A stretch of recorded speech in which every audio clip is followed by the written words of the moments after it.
Hello, and thank you for choosing this clean historical Western romance by Emma Ashwood. Before we begin, don't forget to hit that subscribe button. Your support allows us to keep sharing more wonderful stories for free. So grab a cozy spot, kick back, and let this story whisk you away to a different time and place. Enjoy. Copyright Emma Ashwood. Second Chance on Christmas Ranch by Emma Ashwood. Prologue.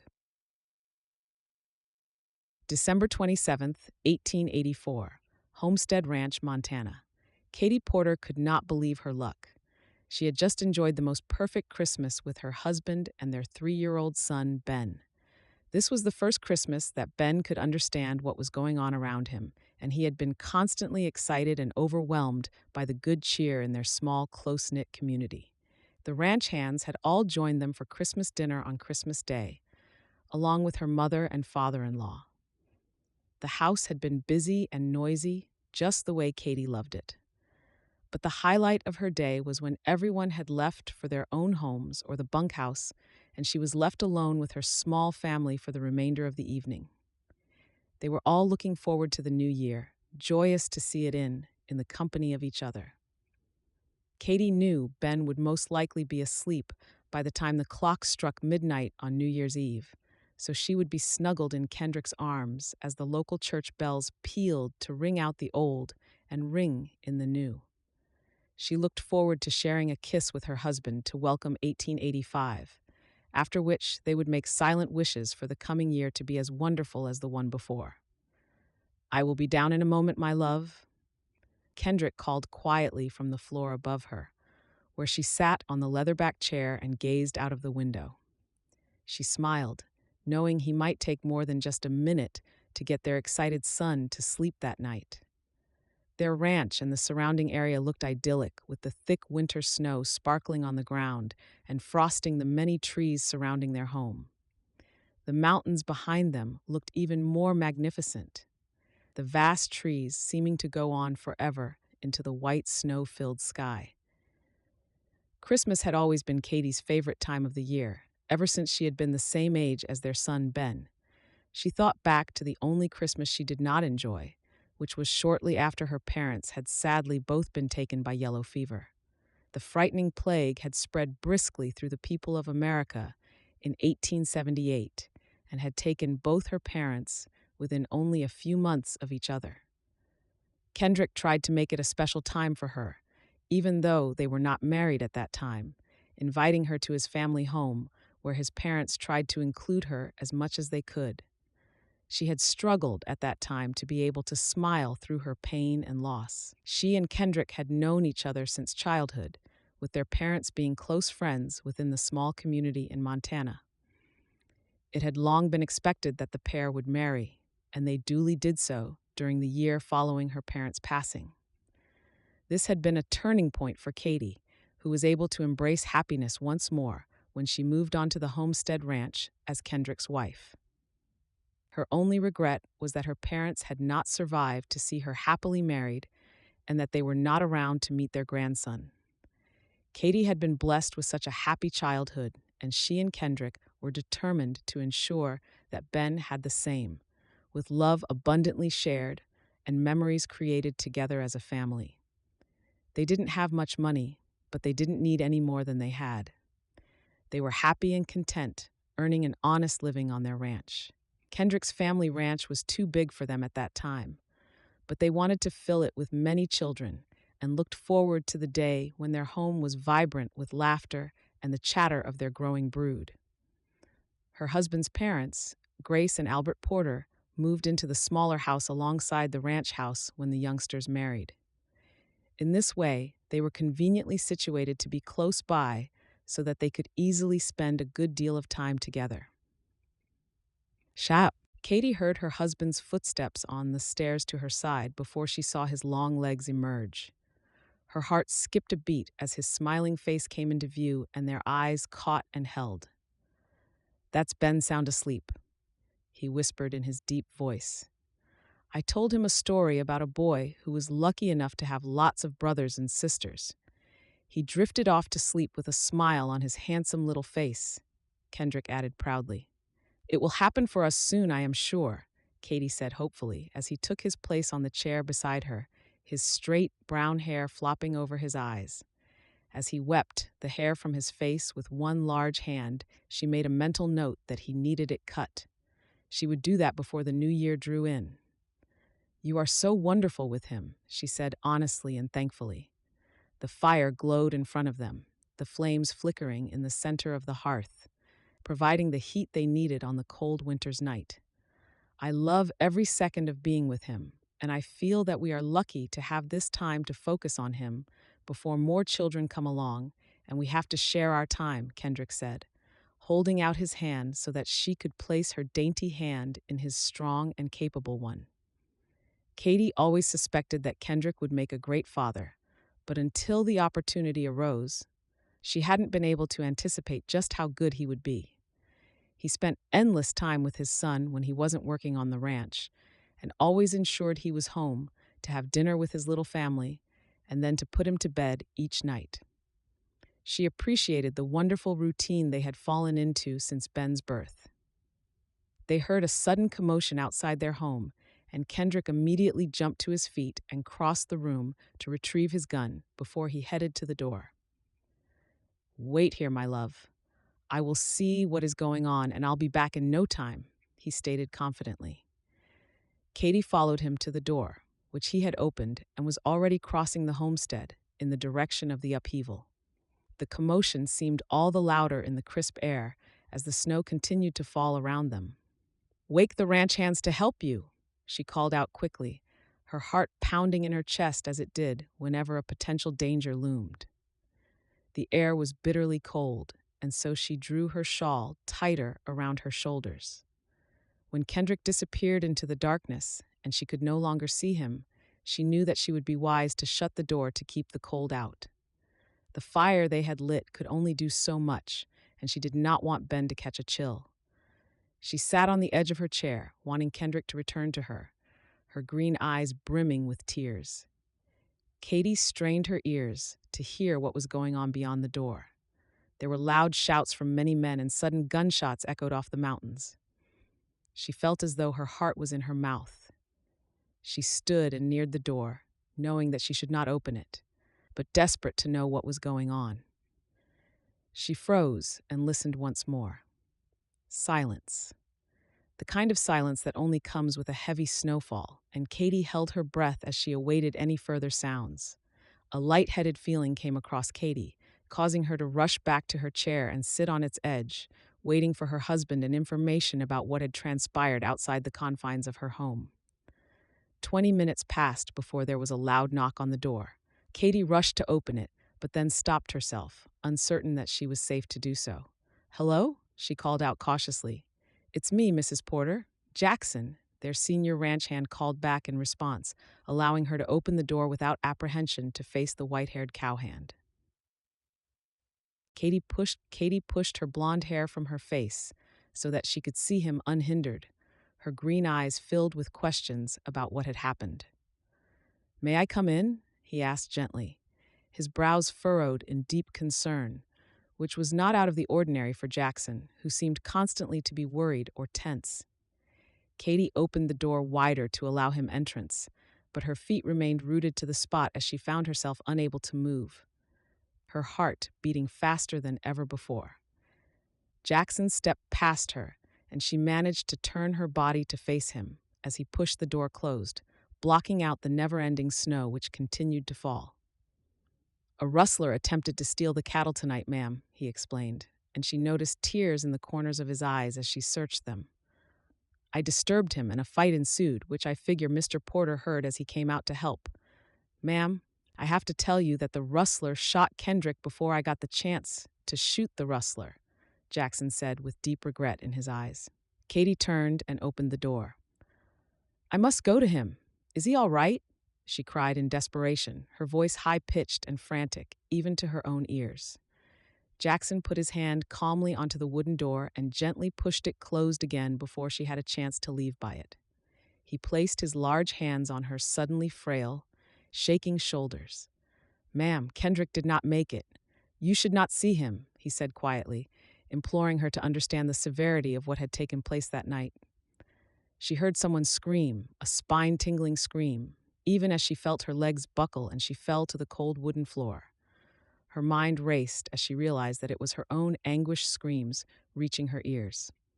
Katie felt Jackson's strong hands as he lifted her and carefully placed her on the chair which she had anxiously occupied only moments earlier. "I will fetch the doctor. Stay right here, Mrs. Porter," she heard him say, overcome with emotion himself. Her tears poured down her face as she gasped to catch her breath and calm her mind. How could it be that her darling husband was gone forever? They had been happily sitting together not an hour earlier. She cursed the Rustler for coming to their home and for killing her husband. Katie stared into the flames of the fire which had warmed them both a while earlier, but which now could not reach the coldest parts of her. She sobbed incredulously for the life they should have had together, the life that had been promised to them when they had married, the unborn children she knew they had been destined to have together. Katie felt a small hand on her arm, which startled her as she had not even heard her son make his way down the stairs. He must have heard her screams, and she felt terrible for allowing that to happen. She knew not what to do and simply stared at the little boy, his blue eyes wide and alarmed as his bottom lip began to quiver. Grace Porter suddenly appeared behind her and gathered Ben up in her arms. "Let's not bother Mommy just now," she said as brightly as she could muster. "Would you like some warm milk?" Grace asked her grandson as she took him into the kitchen, leaving her husband with Katie. Albert put his hand silently on her shoulder, and she jumped at his touch. Nothing seemed to be real around her. She could hear nothing but her ears rang. She could not see through her tears, but her eyes hurt from the image she had conjured up of her husband. She was just 24 years old, a widow, with a 3-year-old son and a ranch to look after. Her delicate heart shattered into a million pieces, and she sobbed helplessly. Chapter 1. At 29 years of age, Robert Archer was exasperated at how his life had turned out. He was an unmarried man who still lived with his mother and sister and had little hope of ever having a family of his own. When he was just 13 years old, a fire broke out which razed their family home. The flames claimed the life of his father, but Robert had risked his own life to save his mother and his 4-year-old sister. His brave actions had cost him a great deal, and he had been left with severe burns along his left arm and the right side of his face. He experienced constant pain, but worse still was his acceptance of the way he was left in appearance following the fire. His once full head of hair now had bald patches on the right side, which he had been told would never recover, and the scars on his face replaced his once handsome looks. Following the fire 16 years earlier, he had thrown himself into his studies, keen to keep himself out of view of others.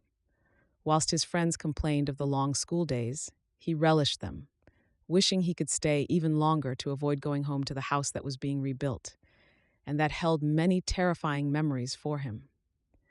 As a consequence of his hard work, he had shown his intelligence and had proven himself a good businessman. However, the lack of confidence that came with his horrific appearance prevented him from making the most of his skills, and he found himself working for an export business on the local docks. He was grateful to have regular and constant work, but it frustrated Robert that his boss received all the recognition and profit born from his brainchild for a new business. He secretly hoped for more than what he could have at the docks, but feared putting himself in the limelight. He made his way down the corridor to the stairs. Passing by his sister's room, he could hear giggling, which prompted him to peer inside to see what the mischievous young lady was up to now. "Sophie, look at this one," his sister Mary declared as she thrust a newspaper into her friend's hands. After a moment, the two girls roared with laughter. He frowned, wondering what the girls were finding so amusing. His right eye began to twitch as the scarring tightened, and he immediately rubbed at the corner to try to release the tension. His brown eyes had never been the same since the fire, the scarring affecting how much he could see from his now smaller right socket. "What's so funny?" he asked, making the girls jump. "Oh, brother, you startled me," Mary exclaimed as she jumped from her bed, grabbed the publication from her friend, and rushed it over to him. "Look at this," she cried, as more laughter overwhelmed her. Robert took the paper and turned it to see the name, the Matrimonial Times. "Whatever do you have this for?" he asked nervously, for he didn't feel ready for his sister to marry, or to even be contemplating marriage. "It was left on a bench in the park, and we have had so much entertainment from some of the advertisements." She stopped laughing suddenly as she looked up and saw her brother's ashen face. "It was not for me, Robert. I am not looking for a husband," she reassured him. "No, you are not," he declared in response as he folded the newspaper, placed it under his arm, and stalked away with it. "You will not be heading out west, young lady." He would dispose of the offending publication later. This was no way for young ladies to be spending their time, certainly not at the expense of the unfortunate young men who had found themselves in those situations in which they needed to place an advertisement, he thought. That evening, Mary set the table while their mother, Anna, finished preparing their dinner. Sophie had long since gone back to her own home, and his sister had continued to glare at him for taking away their amusement.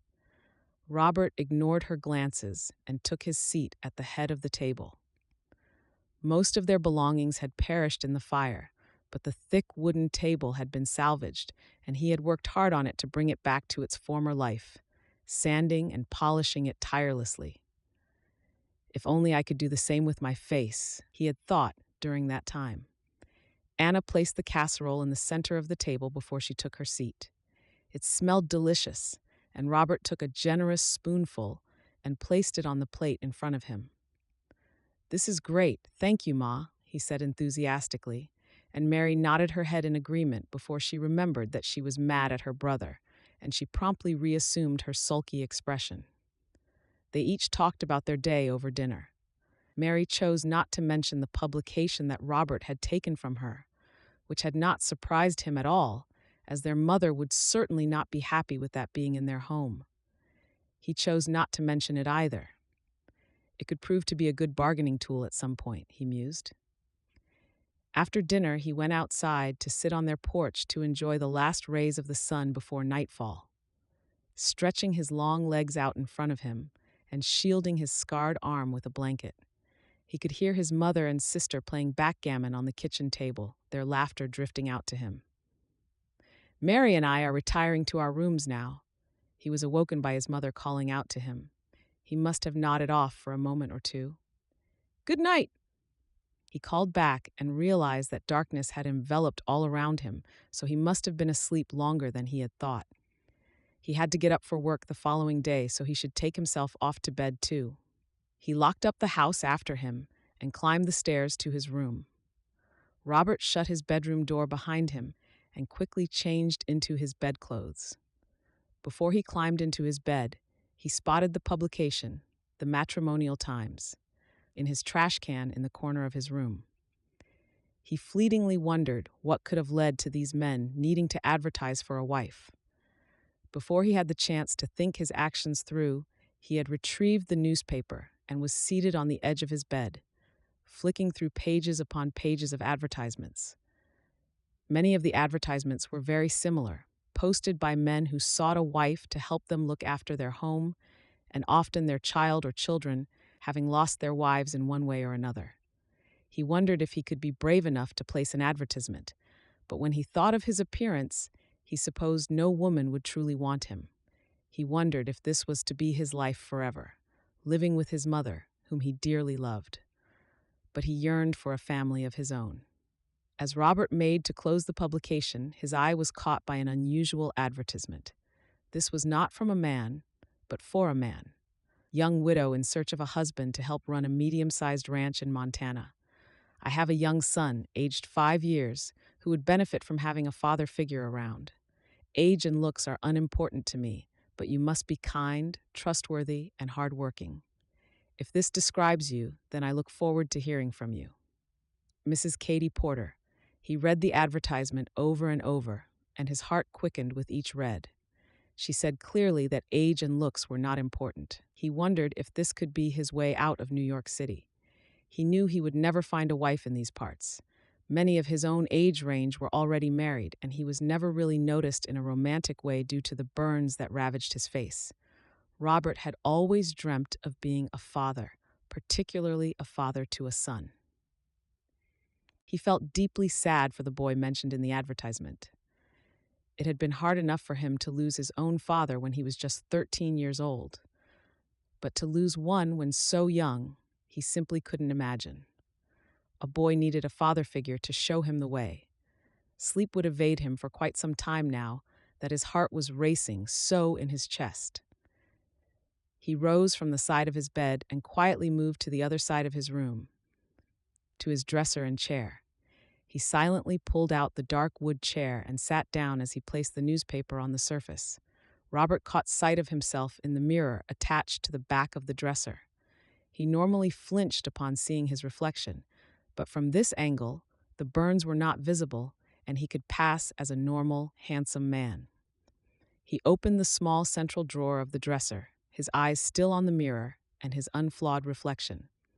With his left hand, he retrieved the paper from the drawer and placed it on the hard surface next to the publication.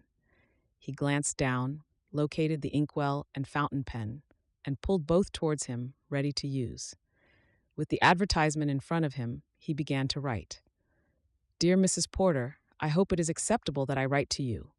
I have seen your advertisement in the Matrimonial Times, which I caught my younger sister reading. I don't know if many men will read the publication as it is intended for women, of course, so I am selfishly hopeful you will not yet have had very many letters in response. I am indeed blessed with many of your requirements. I am trustworthy, kind, and hardworking, all traits which you quite rightly should be looking for in a man. However, I must advise you that I have never worked on a ranch, but I am a very fast learner and have a business mind which could help further enhance what you have on your ranch and make the most of it. At 29, I am more than ready to settle down and relish the thought of being a father figure to a child. How is your son? I lost my own father when I was just 13 years old and can only imagine how difficult it must be for one so young. Born and raised in New York City, I am unaccustomed to rural life, but I do enjoy spending time in the great outdoors and would truly love to escape the hustle and bustle of city life.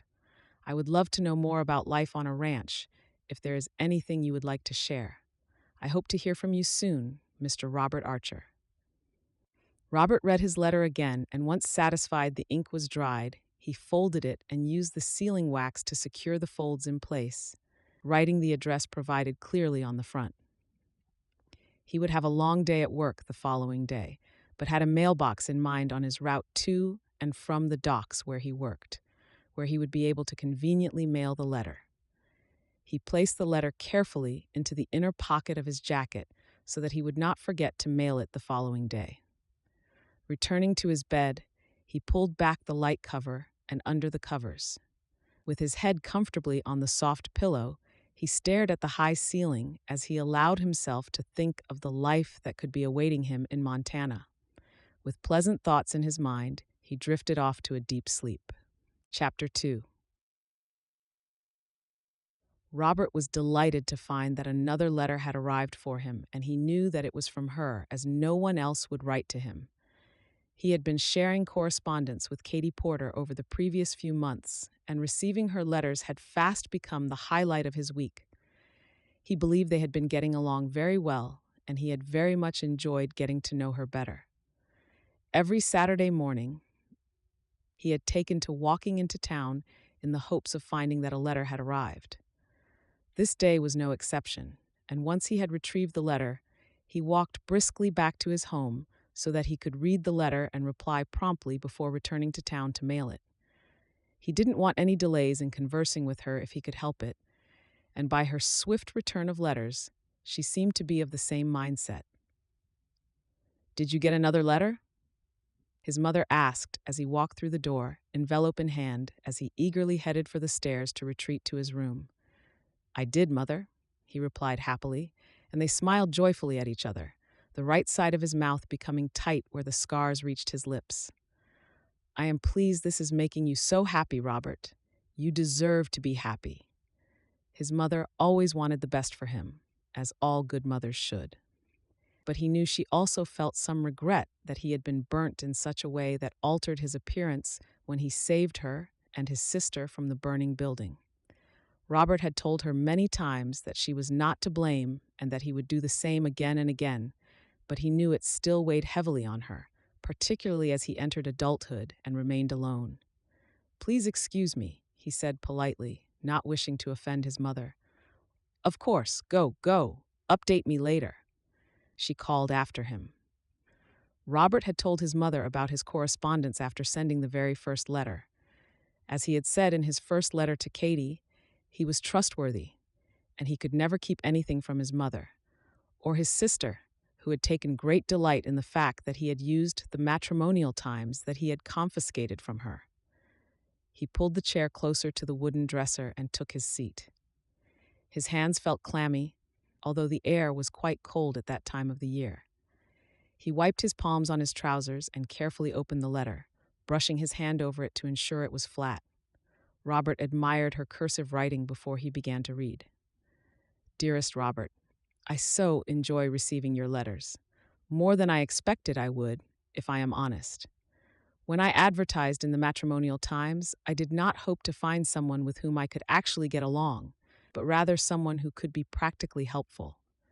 It is therefore a good thing to have found that we have much in common while we get to know each other. In answer to your question, the weather at the ranch is highly unpredictable, but we do often have snow at Christmas time, which always seems to make it so magical. Currently, the weather is beginning to turn cold, but the sky is still blue and the trees are still green. Ben is well. Thank you for asking. He misses his daddy every day, but he is a strong boy and is determined to look after his mama. It is really hard on the ranch at this time of the year as the weather changes. The ranch hands who remain here are working hard, but I feel bad as they have more to do than is manageable. But Jackson leads them as efficiently as he can. You have never actually said, do you enjoy your work at the docks? And do tell me more about your little sister. She does sound fun from what you have already told me. I hope to hear from you soon, Katie." Robert read the letter a few times, as he always did, so that he could digest every word she had written to him. He automatically opened the drawer and brought out the paper, moving the inkwell and fountain pen forward with his other hand as he did so. His appearance had not been mentioned in any of their letters thus far, and he wondered if it was now time to tell her. His eyes filled with tears at the thought of her potential rejection, having gotten to know her. He hoped she would see beyond the scars, and in his heart, he believed she would. But he still held the fear after years of being stared at by everyone he passed. "Dearest Katie, thank you again for your wonderful letter. I too look forward to receiving them. It is always the highlight of my week. The weather sounds much the same as ours, and I do so love the snowfall at Christmas time. I love the silence it seems to create around us, even here in busy New York City. It sounds as though the ranch is in good hands with Jackson at the helm. I am glad he chose to stay on after your husband passed away, as he sounds reliable and organized. You asked about my work. I do sometimes enjoy what I do, but it is often a thankless job, with my manager taking a lot of the credit for what I do. And of course, I never see any of the extra money I make for them. But I guess that's just how it is when you have to work for someone else, so I shouldn't complain. Where do I begin about my mischievous sister? She is indeed much fun. You are right. I hope you get to meet her soon, as I do believe you two will get along famously. Which leads me to a more serious subject. You advertised in the Matrimonial Times because you needed a husband. This is not something we have really mentioned much whilst we have been corresponding by letter, but I feel it is something you should not lose sight of, as I know you need help on the ranch and for your son Ben. I have a question I would like to ask you, but I feel it is only right that I tell you everything you need to know about me first. In your advertisement, you said you cared not about what the man looked like, and this was one of the main reasons that I responded. But I understand if this has changed or if you feel differently after what I am about to tell you. Many years ago, we suffered a devastating fire in our home, a fire that very nearly razed the entire structure and claimed the life of my father. When I awoke to the smoke billowing around me, I knew I had to get out quickly. But as I ran down the stairs toward the door in safety, I heard cries from my mother's room when I called out to check if they had escaped. I rushed into her room to find that a burning beam had fallen across my father's legs next to their bed. He looked me in the eyes and begged me to get his wife and daughter out, so I did just that. It was scorching and the smoke burnt at my lungs, but I persevered until I had my mother safely out before I ran back into the inferno to rescue my sister. Once they were both safe outside of the building, I made to run back in for my father. The local people were by then arriving on the scene with buckets of water, but the roof collapsed before I got inside, and there was nothing I could do for my father. I will always regret not being able to get my father out, but am at the same time so thankful that I managed to save my mother and sister from the same fate, and I know he would just be glad of that. The reason I tell you this now, Katie, is because I was permanently injured in the fire. My arm is scarred, but of course can be covered with clothing. What is worse is that one side of my face was severely burnt, and I am left with angry scars and bald patches where hair used to be on my head. I am not the handsome man you may have been hoping for, but I am everything else that I have promised. Katie, I would be delighted if you would agree to become my wife regardless of what I have told you. I believe I could be a good husband and father, and I would work hard to make the ranch a success again. If you are agreeable, I will travel to Montana as soon as would suit you. Yours, Robert X. He signed the letter with a kiss for the first time and wondered if it would be too much, but decided to go with his heart and send it anyway.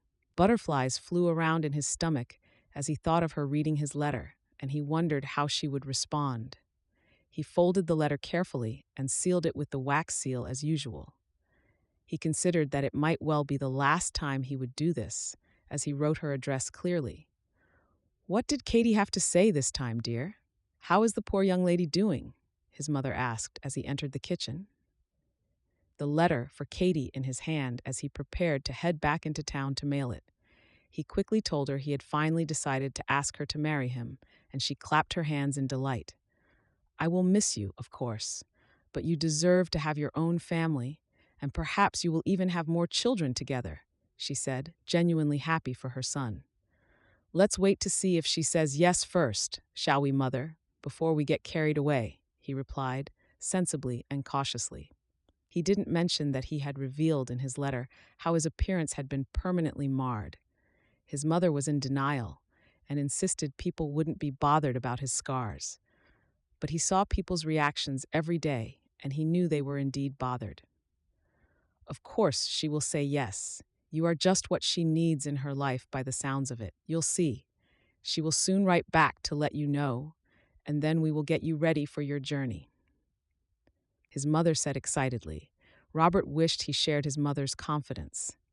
He smiled at her as he left their house and walked back into town to mail his proposal letter. Chapter 3. Still nothing from her?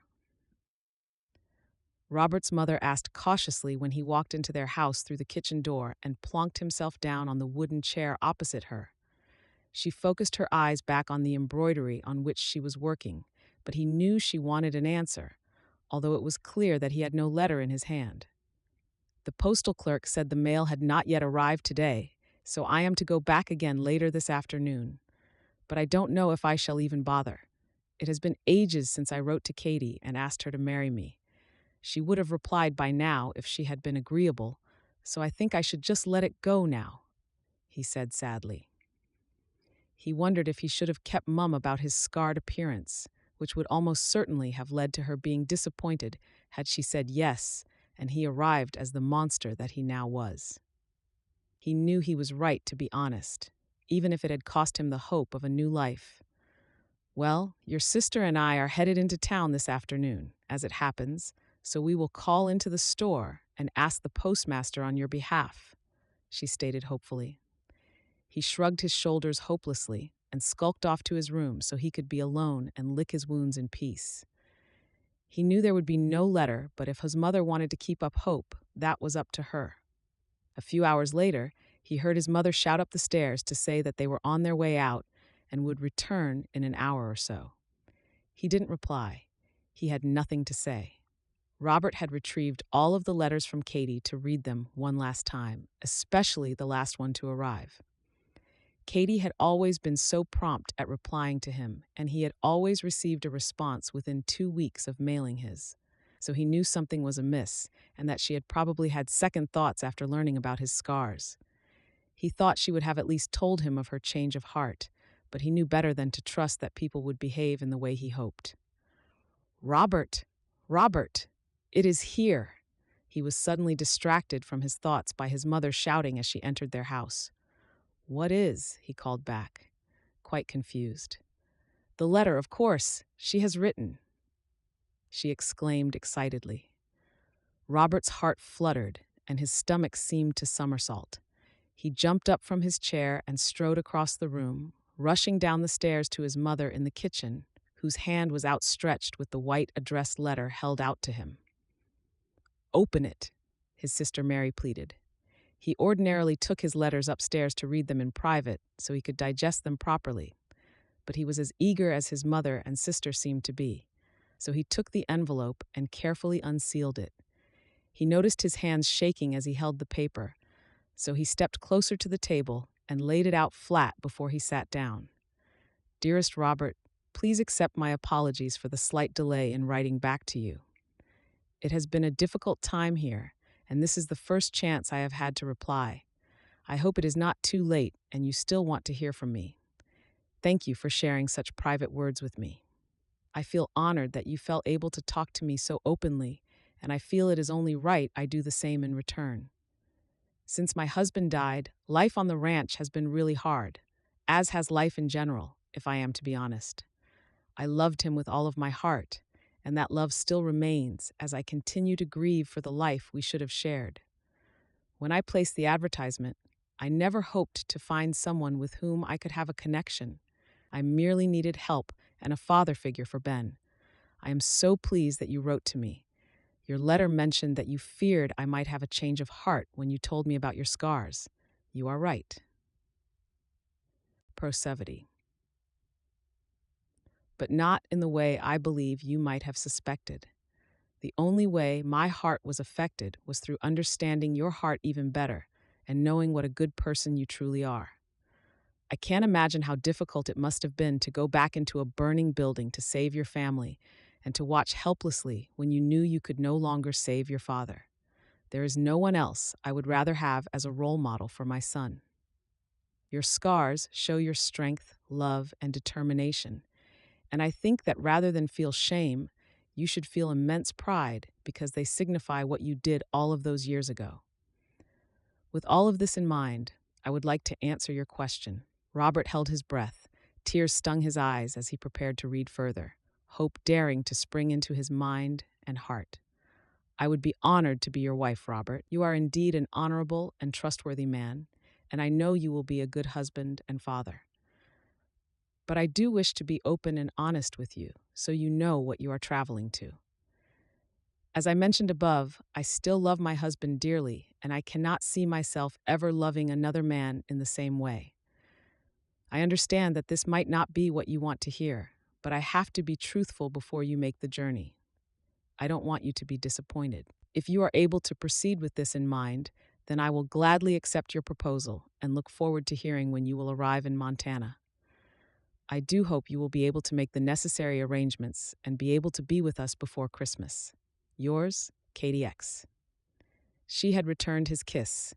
His heart soared with a happiness he had never experienced before. He looked up at his mother, who had questions all over her face. Whatever does she say? Mary blurted out, impatient as ever.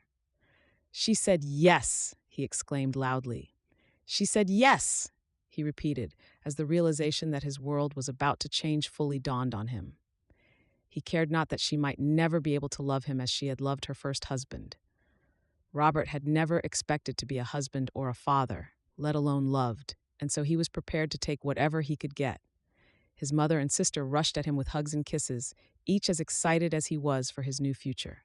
He laughed at their enthusiasm, grateful that they knew how important this was to him and knowing that they wouldn't stand in his way.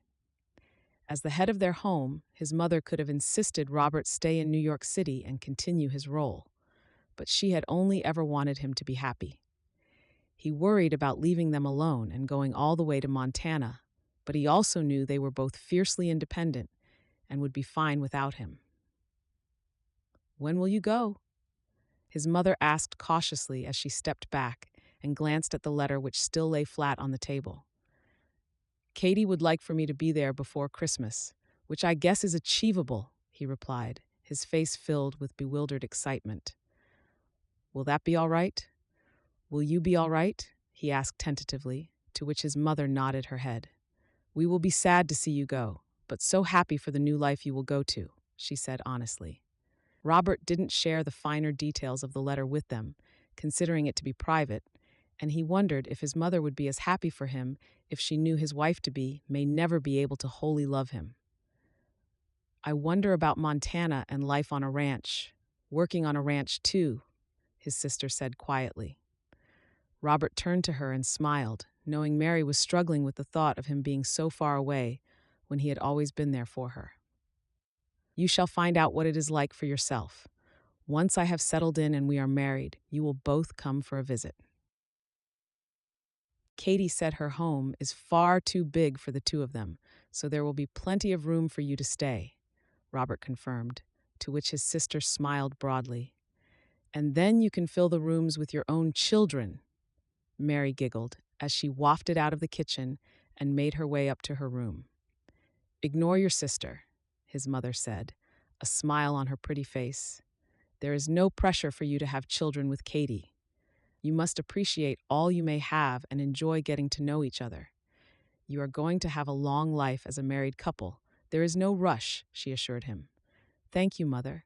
I appreciate your words and I will miss you so," Robert said, his eyes again stinging with tears. "We will miss you too, but you are not gone yet. We still have some time together and you need to get organized. First and foremost, you must reply to your bride." Her beaming smile radiated in his heart, and he nodded in understanding. He picked up the treasured letter and indicated that he would go to his room to write a response. "I will get some coffee on, ready for when you get back. I am sure you will want to walk straight into town to mail the letter once you have it written." Robert agreed that would be a good plan, and then returned to his bedroom. He sat at the dresser and took out the paper, pen, and ink, and placing it all in front of him. The last time he had done this, he had thought it might be the last letter he sent to Katie. Now he knew it would definitely be the very last, as this would announce his departure from New York City and his impending arrival in Montana. He read her letter again before he began to write. Her kind words filled his heart. He had never considered his scars so positively, as he had always seen them as a negative influence in all ways possible. Perhaps she was right, though. Perhaps he should try to think of them from a different perspective, for these scars signified the continued existence of both his mother and sister. Chapter 4. Katie found it hard to believe that it had been almost a year since the fateful night on which she had lost her husband. She still missed him terribly, and she knew nothing would be the same without him. But the world seemed to somehow go on. As a reminder of just that, the snow had returned and blanketed their surroundings for Christmas, just as it had done the year before. Christmas Day had been uneventful, with little festive cheer, although she had tried to make it special for Ben, who didn't seem to be filled with the festive spirit either. Grace and Albert had been wonderful and had tried in their way to make the day good, but she knew they were grieving for their son as much as she was for her husband. Since that night, the ranch had gone downhill faster than she could have anticipated. She had little knowledge of how to run the ranch herself, and her father-in-law was too old and too tired to take back control. Their senior ranch hand, Jackson, had taken the lead, but half of the ranch hands had left them, leaving far too much work for the remaining 5 men to shoulder. It had proven impossible to take on additional ranch hands, given that the talk of the town was that the ranch would certainly crumble now that Kendrick was gone. A local man, William Atkins, had tried to buy the ranch for a pittance a number of times over that year. Katie had always put him off, eager to make the ranch work and save it for her son's future. She had heard that the businessman was ruthless and that he would not give up, but she had no intention of selling. Katie had suffered a moment of weakness during which she had considered it a reasonably good proposal. But that evening, when she had looked around her home, she realized that she could never, in good conscience, simply relinquish all those happy memories of a life before her husband was so cruelly taken from her. Since then, Mr. Atkins had made lower offers every time. "Your property is losing worth every day, Mrs. Porter. It would be sensible to sell now," he told her, appearing to be kind and helpful, but she knew that was not his intention. Katie felt immense gratitude for Jackson and the remaining ranch hands. They had seen off many rustlers since that terrible night, risking their own lives to save her ranch. She had invited them in for Christmas dinner as they had done every year before. They had all, to a man, politely accepted and attended, even though the mood had been somewhat subdued and no one truly felt in the mood for celebrating. Grace had helped Katie to prepare the dinner, and together they had created a feast which everyone enjoyed, regardless of the sadness that blanketed the occasion. They made small talk across the table, with the occasional sounds of laughter, cut short when guilt overcame them. She felt bad that everyone tiptoed around her because of her grief, but there was nothing she could do about that. Katie was constantly told it would get easier with time, so she was clinging on to this belief in the hope that it may get easier for her, although she knew she would never forget Kendrick. After dinner, the ranch hands all returned to the bunkhouse, eager to have a drink or two to celebrate the festivities together after a challenging year. Grace and Albert stayed for a little while, but the older man was tired and they soon departed for their short walk in the fresh snow to their own home next door. Katie was finally left alone with her son. 4-year-old Ben had been through so much already, and it broke her heart to think that he could lose his home as well. She collected the gift from under the Christmas tree and she sat on the floor beside her son. His blue eyes blinked at her as he looked from the gift to her. "This is for you. This is for you," she whispered, sadness overcoming her as she considered that she should be doing this with her husband, as they had the previous year, just days before he had been killed. Ben accepted the gift in his small hand and silently opened the paper to reveal a set of wooden horses. Katie watched him, hopeful he would like the gift, which she had carefully selected for him. She observed as he pulled the horses to him and held them close before he suddenly burst into tears. "Do you not like it?" Katie asked her son, alarmed by his reaction. "I just want my daddy," he said sadly, as Katie's heart again broke into a million pieces. She wished she could take this pain from him, but all she could do was console him, which she did. She sat with him and read to him until he fell asleep that night, his new horses right by his side, clutched in his little fingers. When he had finally stopped sobbing and had succumbed to sleep, Katie tucked him under his blankets, left his room, and pulled the door closed so that a little light still shone into the room, just the way Ben liked it. Once downstairs, she sat on her own in the very chair on which she had sat a year earlier when she had awaited news of her husband. Katie found this time of the day to be the worst for her, as it had been when she and her husband had always sat together and shared stories about their day. Now she found it to be lonely and a stark daily reminder of all she had lost. Although she certainly felt sad that Kendrick had been shot by the Rustler, she also went through stages during which she was immensely angry at the man responsible for taking his life. She felt enraged that he could have done that to their family, and she felt guilty that her son was left without a father. Unable to sit alone in the room any longer, Katie put on her boots and overcoat and went out into the silent night. Thick snowflakes fell around her as she took the short 100-yard walk to the grave that held her beloved Kendrick.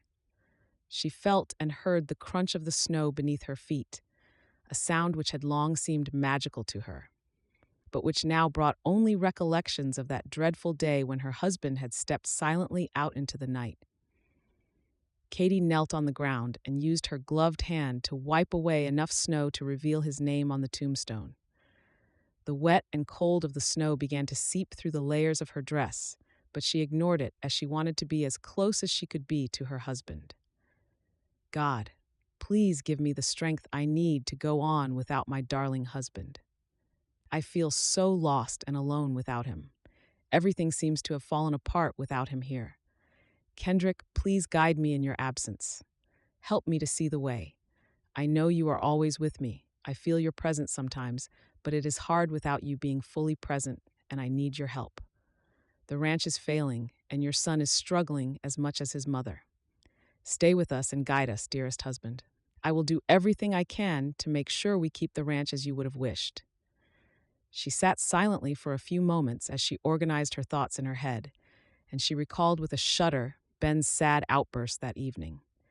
She had a moment of clarity, her heart slowed, and her ears drummed with a sudden wind that seemed to surround her.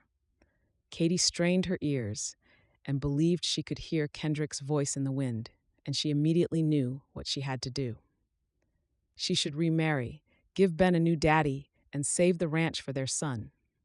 I promise you, Kendrick, by next Christmas, I will have remarried and have a new suitable father figure for your son. And I will do all I can to save your ranch, she whispered into the night sky as fresh tears dropped from her sad green eyes, creating small holes in the snow at her feet. Chapter 5. It had taken just short of a week to travel by train from New York City to Montana, and Robert felt nervous but also excited about meeting his future wife and child. The journey had been plain sailing. He had traveled by train before, but not as far as this, and never alone. At first, he sat in his carriage, anxiously hopeful that he would be alone for the duration of the journey, as he did not feel like talking after bidding farewell to his mother and sister. He would also prefer not to endure the stares of strangers, morbidly fascinated by his scars. His mother and sister had been brave when they saw him off, but he knew they were sad to see him go, and he was sad to leave them. He promised to write as soon as he arrived and had settled in. Rather than make them wait until the train was due to leave, he had told them they should start heading back home as it was so cold, and he would get on the train, find his place, and get comfortable. Soon, before the train left New York City, he was joined by a young woman and 2 young children, and the carriage had felt like a playpen for the first few days of the journey. Robert liked it, though. He enjoyed seeing children fascinated by their play, and he played along happily once their mother had made it clear this was all right. Robert chatted with the young lady Annabelle, who was on a journey to meet her future husband as a mail-order bride. He noticed her eyes darting to the scars on his face, although she clearly tried to prevent them from doing so. Her children seemed oblivious to his scars, as children often did. I am just so terribly nervous. What if he is not like he said in his letters? So many women have been duped in this way, Annabelle asked him anxiously. Why would he lie? Robert asked, genuinely interested in why this would happen in the way she described. Annabelle looked amused. You men are so ignorant to the ways of other men, she said bluntly, but with a smile on her face, her brown eyes twinkling in the midday light coming through the train's windows. She took a deep breath, as though it was going to be a tricky thing to teach a man. Some men tell lies so that they can get women who otherwise wouldn't be interested in them, especially men who have placed advertisements in the Matrimonial Times, because they can get away with anything until their bride turns up and sees the truth, and by then they are often stuck. That's awful, Robert stated, honestly disturbed by the lack of morals of some men and ashamed of the species. Have you never advertised? I bet you didn't tell the whole truth, she asked, and he flinched as she blatantly looked to the right side of his face.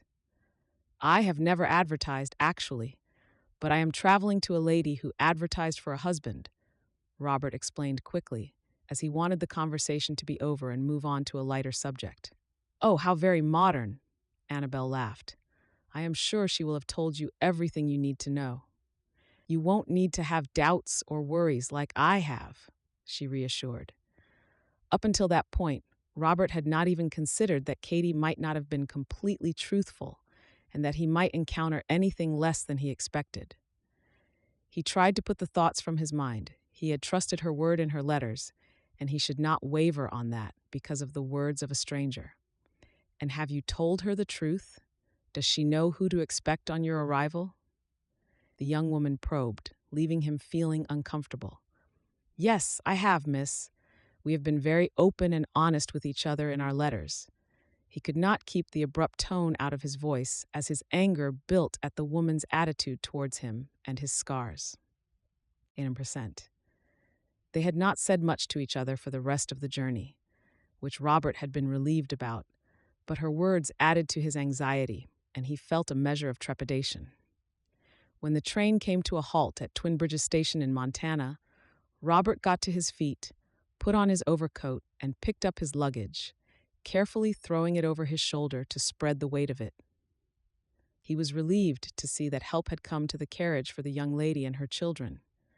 He would have been polite and helped, of course, had the need arose, but he was frankly glad to get away from the woman's unpleasant stares as she studied the lines on his face. Robert waited for the many people to disembark before him. Montana seemed to be a popular destination from what he could see. In the last letter he had sent to Katie, he had explained when he would travel and therefore when he would arrive. But he had no clue if he would be met at the station or if he would need to try to find his way to the ranch, as he had left before a return letter would have had time to reach him in New York City. With his feet firmly on the ground of the platform, he glanced around at the many people who milled around. Everyone else seemed to know where they were going or were welcoming loved ones who had met them. Robert spotted Annabelle across the platform as she headed out onto what appeared to be the main street with a handsome young man. He genuinely hoped it had worked out well for her and that her worries had been uncalled for. "Mr. Archer?" Robert turned his head to the left as he heard the voice, which turned out to come from a cowhand with a head of white hair. He nodded his head to indicate he was indeed the man who went by that name. "Jackson Andrews," he introduced himself in a matter-of-fact fashion, which Robert appreciated. "Ah, Mr. Andrews, you work on the Homestead Ranch," Robert replied politely, remembering Katie's mention of him in her letters. "Thank you for coming to collect me." He held out his hand, and the cowhand extended his own, and they shook. Robert noticed the strength in his handshake and hoped he might be able to build up his strength to a similar standard so that he would be able to manage about the ranch. "Call me Jackson. I am instructed to take you directly to the church in town. Mrs. Porter will be there to marry you. She asked me to explain that there is only room for you to stay in her home, and that, of course, would not be appropriate if you were unmarried," Jackson explained, his voice flat and devoid of any emotion. Robert hadn't realized they would wed so soon, but he supposed it made sense, and with butterflies in his stomach, he obediently followed the older man to his horse and cart. "Do you want to sit in the carriage or up front, sir?" "Up front with you, if that is all right, Jackson?" Jackson nodded his head with a small shrug of his wide shoulders, and Robert flung his luggage into the carriage and climbed up to the seat at the front, beside Jackson, who had already taken his spot by then. He appeared to be a swift and nimble man, even though he appeared to be of a good age, Robert thought. They chatted with ease during the journey. Robert asked plenty of questions about the ranch, and Jackson was pleased to answer, taking pride in the work he did. He was clear that it was very hard and strenuous work, and that he thought the younger man would likely find it a challenge at first. But he assured him, in his matter-of-fact way, that he would help Robert become accustomed to everything that would be required of him on the ranch, and he would soon be able to pull his weight to pay his way. Robert was glad to have met Jackson so soon after his arrival, and he knew he would get along fine with him. Prosody.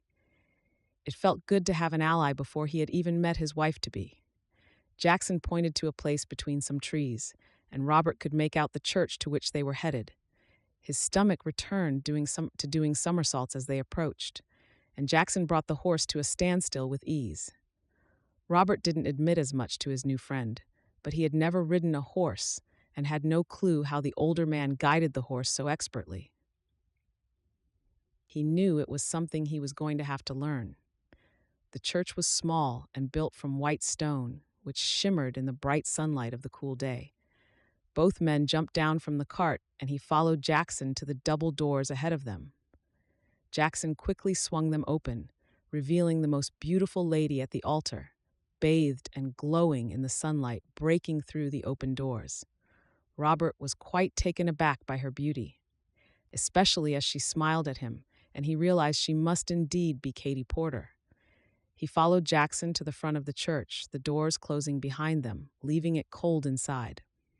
"Robert," the young lady greeted as she extended a gloved hand, which he quickly held in his own, and kissed politely, trying to smile. He found himself unable to speak, muted by the contrast between her beauty and his badly scarred face. He was relieved to be standing to her right, so his scars were not as visible, but he knew he would have to face her soon, and she would see it all. The minister wasted no time in beginning the service, and very soon Robert had to turn to face Katie to make his vows. She looked directly into Robert's eyes, seemingly seeing past the scars and straight to his soul. His heart beat fast as he took a moment to appreciate this most unusual first look at his face. He knew he had been right to inform her up front of what had happened, so that she would not be shocked or caught off guard. After the short service, and when the couple was formally declared married, they left through the same doors through which he had entered as a bachelor. "Are you ready to meet Ben?" Katie asked him gently as they got outside. He nodded, feeling quite overwhelmed, but eager to meet the young man.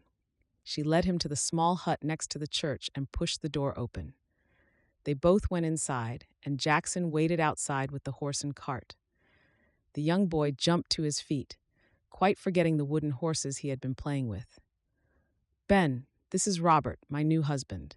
"Hello, sir," the young boy replied politely, and Robert felt his heart melt and knew that this little boy would have him wrapped around his little finger in no time at all. "Are you my new daddy?" he added as hope filled his gentle blue eyes, which held sadness behind them. Robert looked at Katie for guidance, and she nodded at him, a kind smile on her exquisite face. "I sure am, if you will have me," he said as he knelt to be at eye level with the boy. Ben raised his left hand and innocently traced some of the lines on the right side of Robert's face, his face filled with wonder and intrigue. "Ben, did you ask if you can touch?" Katie said behind them, but didn't seem uncomfortable about the silent communication between the two of them. "Sorry," Ben said quietly to Robert. "That's all right, young man. It is a bit like snakes all over, isn't it?" Robert joked and realized it was the first time he had ever joked about his scars. Ben chuckled. "Mommy said you got burnt in a fire because you are a very brave man," he declared, and with that, he threw his tiny arms around Robert's neck. "I like you, Daddy," he exclaimed decisively. Robert returned the boy's embrace and looked up to his new wife, who smiled down at the pair. Chapter 6. They had been married for a week already, and Katie was in awe of the man who had traveled all that way to be with her. She knew she would never be able to love him as she had loved her first husband, but she had so much respect for him and what he had done when he was just 13 years old. Katie had ensured they would not have too much to do in their first week together, as she wanted to ease Robert in gently and let him have time with Ben so that they could get to know each other. This had proven to be a great idea, and the pair had become inseparable, with her son finding her new husband very funny. "I just cannot believe the beauty that you get to look at every single day," Robert said to her on his second morning after he had come down the stairs from his bedroom and made the coffee. He was staring out of the kitchen window at the fields, trees, and mountains. "You do too now, remember," Katie had reminded him, and he had looked around at her and smiled appreciatively before he seemed to remember his scar and turned away again.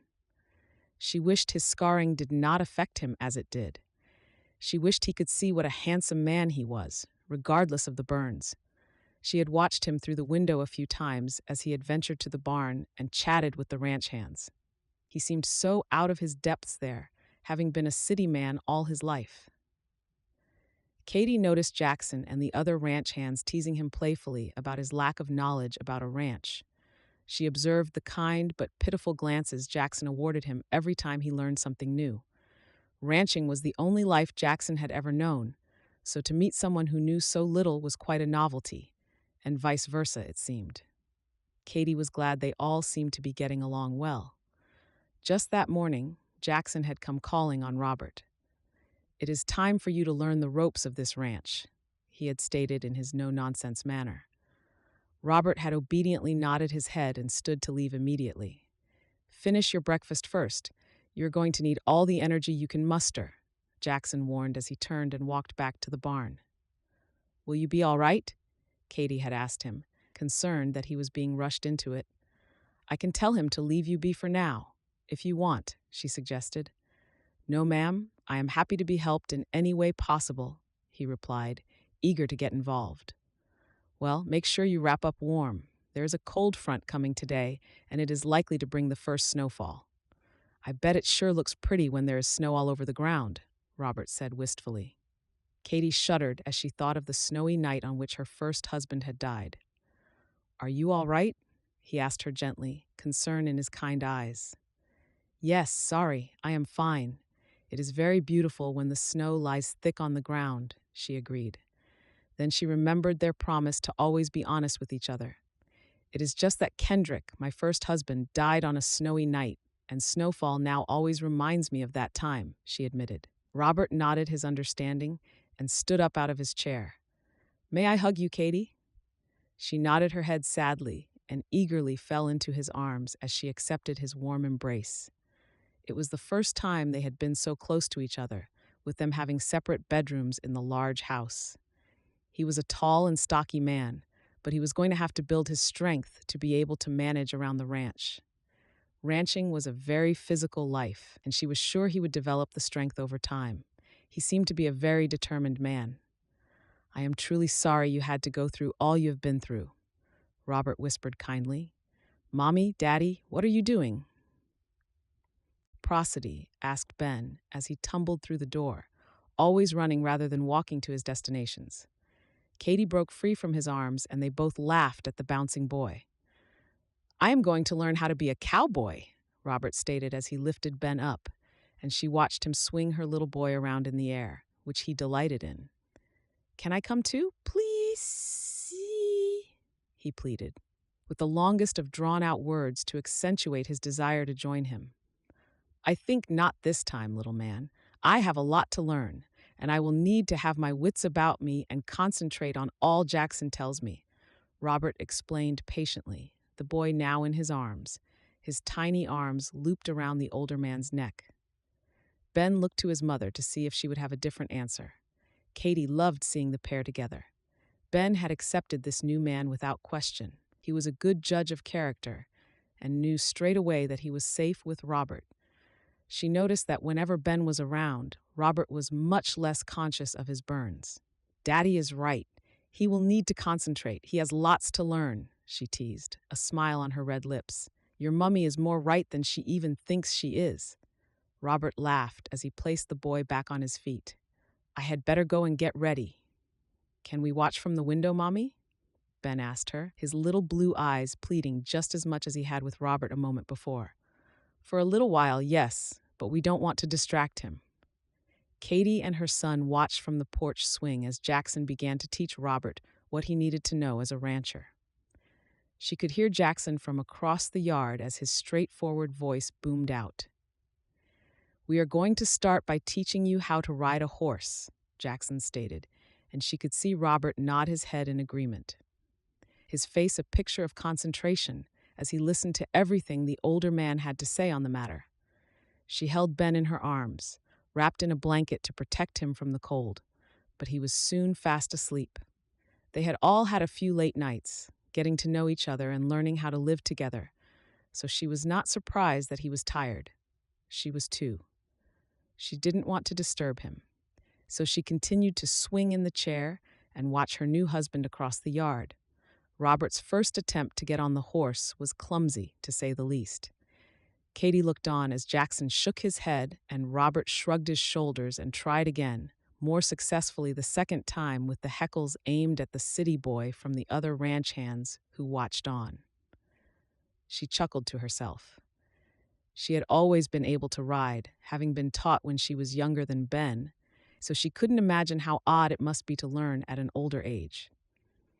Katie had been right when she had mentioned the first snowfall of the season heading their way that day. It had come down heavy while Robert had been getting ready, so the ground was coated, although it had eased off a little now, so visibility was better. She thought him fortunate to have a layer of snow on the ground as he fell off the large horse time and again. There was no stopping Robert. Each time he was thrown off, he got straight back up, brushed the snow off his trousers, and got straight back in the saddle. Katie was filled with a mixture of concern for his safety and admiration at his willingness and eagerness to keep trying until he got it. He had said he was hard-working in his letters, and she could tell just from this that he was right. She could see just how much he wanted to be a part of their world.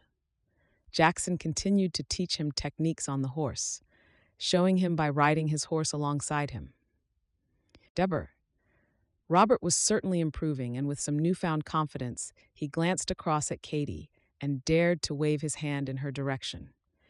He was promptly thrown from the horse and landed harshly on the ground. Her heart raced as she waited to see if he was all right, but he soon pulled himself back up, a huge smile on his kind and gentle face, as he waved again and got right back on his horse. She could hear Jackson telling him off for showing off as he ordered him to stay focused on the task at hand. Robert apologized, but still sneaked a glance in her direction, sharing only a smile this time. "You did so well," Katie praised Robert after dinner that night.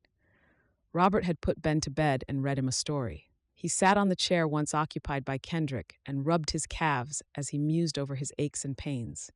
"I have pains in places I didn't even know existed," he proclaimed jovially, and they both laughed as she took her seat next to him, having cleared away the dishes and tidied the kitchen.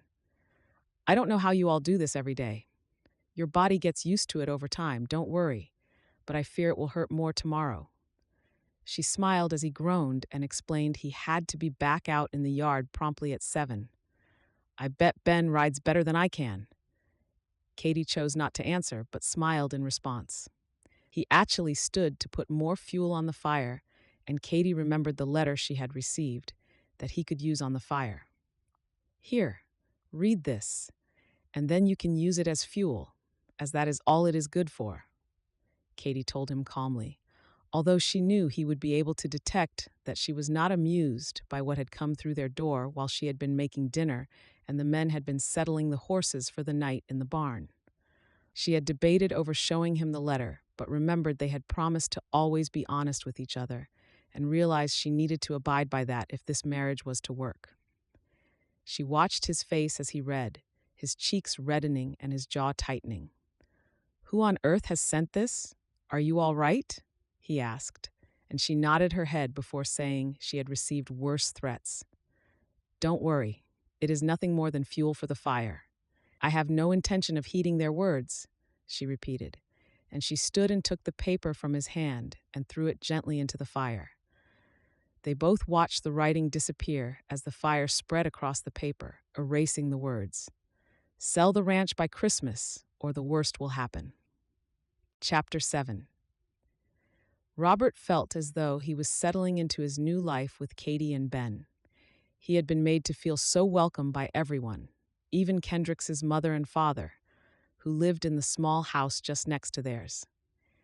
He had been somewhat anxious about how they would receive him, given that this was indubitably an awkward situation. He didn't want to be in the way or to seem as though he was trying to take their dearly departed son's place. "We are pleased to have you here, Robert," Grace had said just a few days after he had arrived. "Thank you, Mrs. Porter. I had worried that it might be upsetting for you to have another man in Katie's house and on the ranch," he replied honestly as he glanced at Katie across the table while they were having dinner together. "Not at all. It was more upsetting when you weren't here, and his presence was sorely noticeable.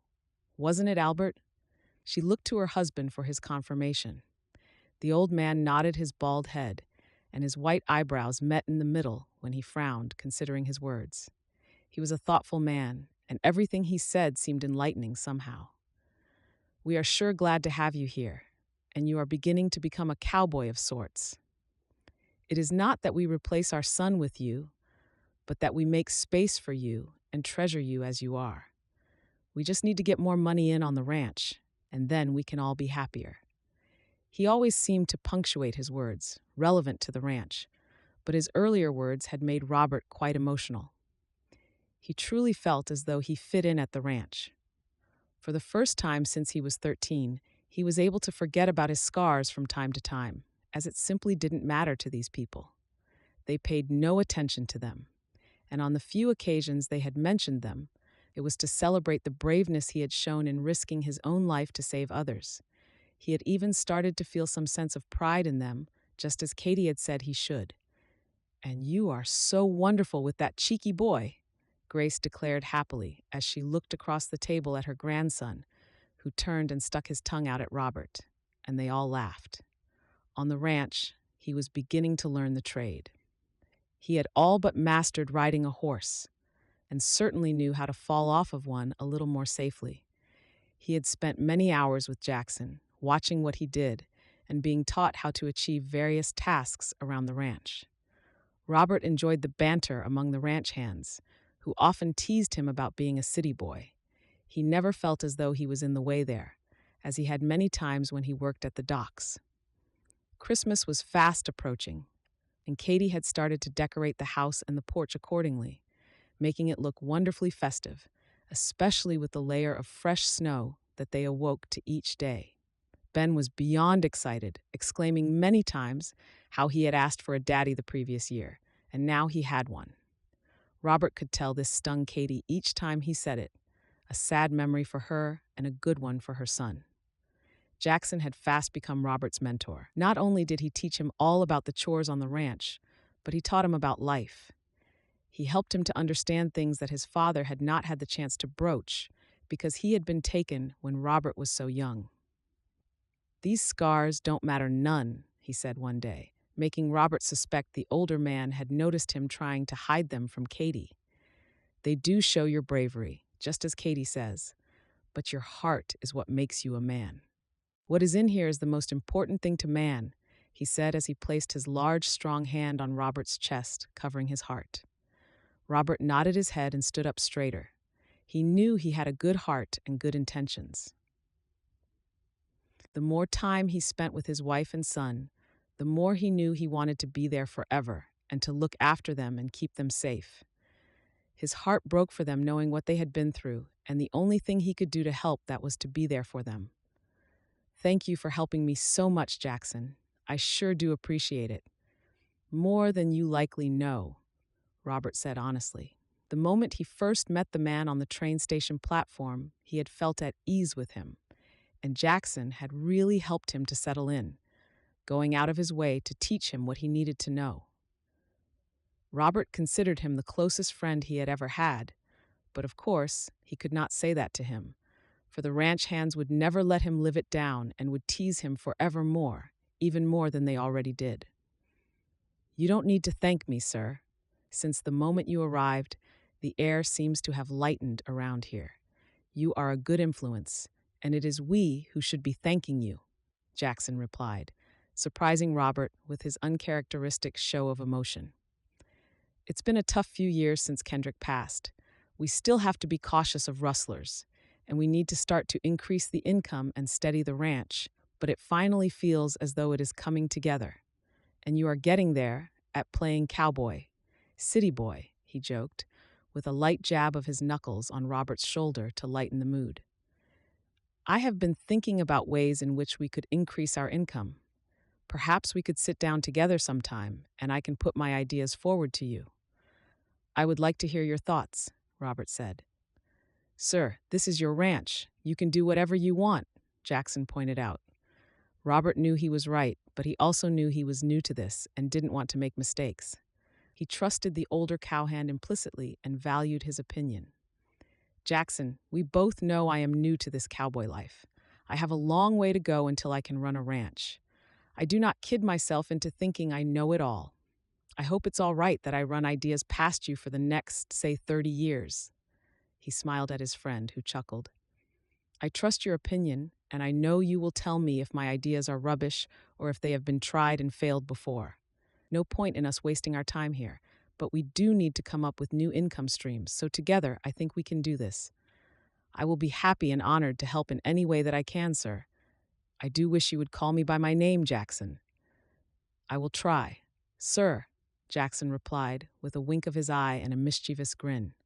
Robert laughed and knew at that moment that Jackson would always call him sir. Can I ask you a personal question, Jackson? Robert asked cautiously. You can ask. I might not answer. The old cowboy busied himself whittling away at a piece of wood with his folding pocket knife. Robert considered his words carefully, knowing he could be overstepping a boundary with his new friend. Did you never marry? Has there never been a Mrs. Andrews? Jackson stopped whittling for a moment, and his eyes remained downcast as he seemed to think about this question and how to answer. There was once a Mrs. Andrews, yes. She was a wonderful woman. We lived in the small house that the old Mr. Porter and his wife live in now. She died of diphtheria before we even had the chance to start a family of our own. Must be over 20 years ago now, he added sadly, looking up at Robert. And you never wanted to remarry? Robert asked tentatively. There was no need for me to remarry. I had no intention of marrying in the first place until she burst into my life, and once she had gone, I had no desire to put my heart through that again. I settled myself in the bunkhouse with the other men and have stayed there ever since. Coo. Jackson indicated towards the bunkhouse with a nod of his head, and Robert noticed his eyes were a little watery and wondered if he should stop probing. Are you happy, Jackson? Robert heard himself ask before he had even thought about it. He could have kicked himself. He had surely gone too far with that question. Jackson looked back at his piece of wood and began expertly whittling once more. I am content, and I am happy with that, he replied, and Robert nodded his understanding. He hoped, selfishly, that Jackson would stay on this ranch with them forever, but he also hoped that would not cost him his happiness. Chapter 8. Katie awoke with a sense of excitement. It was Christmas Eve, and she would complete the final preparations for the big day. She opened the long curtains in her bedroom and marveled at the scene. Snow-capped mountains as far as the eye could see, backed by a clear, bright blue sky. The snow must have fallen hard overnight as it looked to be thick on the ground, and she knew Ben would be eager to play outside as soon as he got up. She glanced across at the barn and saw Robert and Jackson releasing the cows for the day. She quickly washed and dressed before tiptoeing down the corridor, past Ben's bedroom, and down the stairs. She liked this time of the morning when she could have a coffee before her son awoke. She carefully took her coffee outside and sat on the porch, a thick blanket around her knees to protect her from the bitter cold that had set in with the even covering of snow. They had quite a routine in place, and as though he sensed her presence, Robert looked over and waved enthusiastically. She smiled, although she knew he would not be able to see from that distance, so she raised her gloved hand and waved back, returning her hand quickly to her hot coffee cup. Katie watched as the ranch hands busied themselves, eager to get twice the amount of work done so they could take most of the following day off and join in the celebrations. She could feel the excitement in the air, but also some tension as they all worked hard to achieve what they had planned for that day. The previous evening, she and Robert had sat on the porch together when Ben was tucked up and fast asleep in bed. They sat on the two-seater bench rather than the normal single seats, which had surprised Katie when she had gone out with their hot cocoa and placed them on the table next to the bench. She sat graciously and placed the blanket across both their knees. Their proximity felt unusual and made her think of Kendrick for a moment, but she brought her thoughts back to Robert, who was telling her how he felt a sense of belonging on the ranch that he had never experienced before. I am so pleased, Robert, she replied honestly. It was a worry for her before he came, as she hadn't known how a new person would fit in, especially a man from the city. So she had taken a risk in bringing a stranger in. There had been no men in the local area, though, who she would have even considered marrying. Most men were either married already or were not marriage material. not for her anyway. I know everyone enjoys having you around. He looked delighted by the compliment, his smile wide and reaching his eyes, which sparkled. It was then that she realized he had chosen to sit on the left side of the bench, which meant she was on his right and could clearly see the scars on his face. She wondered if this was a choice he made, or if he finally thought little of it and had positioned himself spontaneously, without worrying about her seeing them. Either way, she knew this was progress. I am much more adept at the tasks on the ranch now. Jackson has put me through my paces for sure, but I think it is starting to pay off. Even Jackson said I am doing all right, which is high praise indeed from him. They both laughed in agreement, as he was a hard man to please, with high expectations, especially for the ranch which he loved as his own. I truly love that little boy, and we have started doing some new things on the ranch to help build it back up. I want to make sure Kendrick's wish stays alive so that Ben will have a wonderful ranch when he is old enough to take it over, Robert added earnestly. And to show her appreciation, she linked her arm through his and laid her head on his arm, which was certainly beginning to strengthen and grow with the work he was doing on the ranch. The previous week had been the most comfortable for the pair, as they had fallen into a comfortable routine by then and shared smiles and quiet conversations in abundance. She realized she looked forward to their time together, even more than she previously had looked forward to his letters arriving. I really appreciate that, Robert. Thank you, and thank you for talking to Ben about Kendrick. I find it too hard still, but I know it will be good for him to remember his first daddy. Robert simply nodded his head, as though all men would do the same, but she knew they would not. She felt a warm glow when she thought about spending time with Robert, and she wondered if her affection might be growing for him. Katie shook her head and sipped her coffee. She had so much to do that day and needed to snap herself out of the daydreaming so she could begin her day and achieve all she wanted.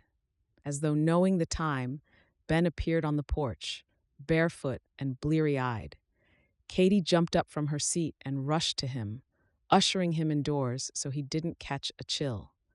And so, with the wakening of her son, her busy day began, and she worked tirelessly to prepare the meat and the vegetables for their feast the following day. Katie didn't catch a chill. Katie finally sat down at the end of a very busy day. She sighed contentedly just as the kitchen door opened, and her husband walked in with a smile on his handsome but weary face. Ben had already gone up to bed, exhausted after a busy day of playing and eating, as she prepared the food with the help of Grace. Robert gave her a tender kiss on her head as he passed her and went to wash his hands before dinner. She felt a shiver go down her spine as he got so close to her, and she smiled at this new part of their routine, which he had started the previous week. The chicken broth steamed in front of her, another bowl in place ready for Robert, with a plate of fresh bread in the center of the table. Katie knew Robert enjoyed the food she cooked for him, and it motivated her to try to impress him all the more, which she hoped this new bread recipe would do. "Katie, this smells delicious," he stated as he always did. Robert took his seat and immediately picked up his spoon, scooping up the steaming vegetables. They ate quietly, enjoying the food. The only sounds were those of appreciation from Robert, particularly when he tried the new bread, which Katie was pleased with. After dinner, he helped her to clear away the dishes, even though he must be exhausted after his day on the ranch, she thought. "Is there anything I can help you with tonight in preparation for tomorrow?" Robert asked kindly, as they finished off the dishes and he placed the towel on the handle of the oven. She shook her head. "It is all done. Grace and I worked hard to complete everything we could today, so we have the evening to ourselves and can relax." He smiled widely. "Then I shall put the hot cocoa on. You go and get yourself comfortable out on the porch, and I will be out shortly," he suggested, and Katie eagerly nodded her agreement. Once outside, she looked at the available seats, and after a moment of thought, she opted for the two-seater bench again. It felt nice the previous night, when they sat so close together, and it was much warmer that way, of course. It was entirely appropriate, as they were married, so she didn't know why it made her heart race a little. "Good choice of seat," he exclaimed as he placed the hot mugs on the table next to them and he took his place. She extended the blanket across his knees, and she quickly tucked her arm through his and again laid her head on his right arm, almost reaching his shoulder, mindful of the burns that extended up this side of his body. He reached his left hand across and gently held the hand she had looped through his arm. Her green eyes brimmed with happy tears. "It is so good to know we will finally have a good Christmas once more. It was so difficult for all of us last year, especially little Ben," she confided as she looked up into the night sky and wondered if Kendrick looked down on them. The silence of the snowy night was suddenly interrupted by the sound of a horse swiftly approaching the house. Katie sat up, alert and afraid, the memories of almost 2 years earlier setting her heart racing. Robert stood and approached the wooden banister of the porch, so he could attempt to see better into the darkness. Jackson must have heard the approach too, as he exited the bunkhouse with his oil lamp in hand and headed towards the house, where he must have spotted Robert in the candlelight on the porch. Finally, the horse came into sight, a cow tethered alongside it, and an experienced ranch hand, Jake, atop the horse, steering them both. He was out of breath and red-faced as he explained he had been out to round up the stray cow. "There was a group of men," he exclaimed quickly as he jumped off his horse and joined Robert and Jackson on the porch. Katie felt frozen to the spot as she listened, and fear enveloped her, as it had 2 years previously. "They are still a few miles away. They had set up a camp and were cooking, but I stayed hidden and listened to what they had to say before I rushed back to warn you. They are rustlers and are planning to take the ranch this very night," he said quietly but with urgency. Katie felt Jake's eyes on her, but she could not raise her own eyes to look at him. "The group is headed by the very same man who shot and killed Kendrick, sir," Jake said as quietly as he could, but Katie heard his words in the silent night. "Let's go then," Jackson roared, fury showing in his reddened face as he recalled the night he had not been able to protect his boss. He and Jake started towards the porch steps, but were stopped by Robert's calm but assertive voice. "Can we think this through? Come inside and we can prepare for a confrontation. Steaming ahead in there might not be the best way," Robert suggested as he opened the door to the kitchen, indicating for them to go inside. "I don't know. Surely, we should waste no time," Jackson replied, and Katie could see he was conflicted, having already encountered this particular rustler, but also knowing that Robert was now his senior on the ranch, at least by name. They had been attacked by rustlers since that awful night, but it had always been a fruitless attempt, and the ranch hands had quickly sent them on their way with very little trouble. Katie was finally able to speak, and she looked up at the men as she stood and walked towards Robert to give the impression of a united front. "I agree with my husband. We should talk this through and come up with a real plan. This man is not easily beat, as we know, so we need to be clever." She walked into their kitchen, and the men all followed, taking a seat at the table with her. "There is no time to waste, I agree, Jackson, but let's think this through. Could it work if we were to dig a shallow ditch in the ground where they are headed and then cover it with snow? We could hide out near there, and when the rustlers approach, they will fall into the ditch, and we could subdue them with the element of surprise," Robert suggested in haste. Katie watched as he talked to the men as though they were his staff for the first time since he had arrived. His 7%. His newfound confidence and his determination to protect his family had given him the strength she knew had been lying dormant. "Let's take advantage of what we know from Jake and use the snow and the dark of the night to help us." Jackson and Jake exchanged glances and then both looked back at the head of the household and nodded their heads in agreement. The 3 men stood, and Jackson and Jake left immediately to prepare the ranch hands and gather whatever they would need. "Will you be all right?" Robert asked Katie gently, as he placed a cold hand on her shoulder and knelt by her chair so that he could look her directly in her scared eyes. "I can't bear that I have to watch you go out there," she admitted tearfully. "I know, but I need you to stay here with our boy. He might awaken, and he will need you if he does," Robert said sensibly, and she knew he was right. She would likely be in the way if she were to go out there too. He kissed her gently on the forehead and moved to the door. As he made to leave, Albert and Grace appeared in the doorway, fear and worry etched on their aging faces. "We heard a noise and wanted to see what was going on," Albert said to Robert as Grace rushed past them and sat with a weeping Katie at the table, holding her hands for comfort. Robert very quickly explained what had happened and asked if the couple would be so kind as to stay with Katie and Ben while he was gone. Albert agreed to stay, and Robert made to leave, but Grace quickly rushed to him and took his hands in her own. "Be careful, dear Robert. Be alert and come back to us safely. Please," she whispered as her tears began to fall down her pale cheeks, and it was Katie's turn to comfort the older lady. Chapter 9. Robert left the house feeling torn between wanting to stay with his wife and family and knowing he had to actively protect them all. He strode across the yard confidently, not allowing himself to think of what could happen and what had happened previously to poor Kendrick. Jackson had prepared his horse for him, and each ranch hand had a shovel attached to the side of his horse.